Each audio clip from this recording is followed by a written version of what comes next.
Weatherproof outdoor switch and socket. Ini untuk soket 13mm IP66. Okey, ni double. So 2.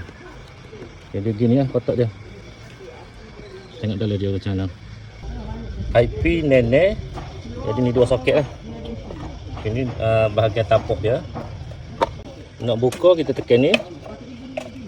Tu kita boleh angkat dia. Okey.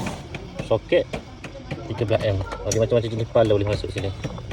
Berlain sini JY.